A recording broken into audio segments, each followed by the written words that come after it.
तरह से साउथ से बीजेपी खत्म हो गई। राजस्थान एक तरफा नहीं गया है। मध्य प्रदेश एकमात्र राज्य है जिसमें पड़ताल की आवश्यकता है। जब राष्ट्रीय मुद्दों पे चुनाव होंगे, रोजगार पर चुनाव होगा, दवाई पे चुनाव होगा, सिंचाई पे चुनाव होगा, लोगों की थाली पे चुनाव होगा और उस चुनाव के नतीजे बीजेपी को परेशान करेंगे। एक तरह से साउथ से बीजेपी खत्म हो गई और बीजेपी का नामो निशान मिट गया। तेलंगाना एक अद्भुत उदाहरण है जब बहुत बड़ी जीत कांग्रेस की हुई है। राजस्थान एक तरफा नहीं गया है। बीजेपी वो जो रिवाज है वहाँ वो रहा।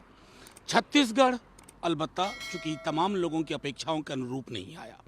मध्य प्रदेश एकमात्र राज्य है जिसमें पड़ताल की आवश्यकता है।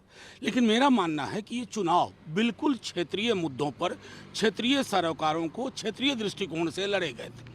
कल तक बीजेपी भी यही कह रही थी कि 24 का चुनाव अलग है, विधानसभा चुनाव से लोकसभा का कोई मतलब नहीं है।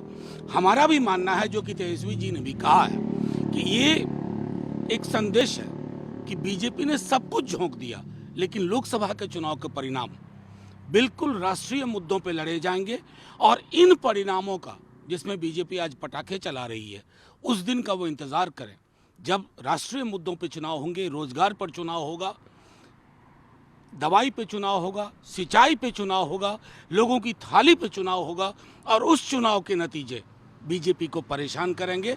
ये हमारा, मैं मानता हूं कि आज के चुनाव से अगर कोई टेक अवे है तो इस तरह की टेक अवे है।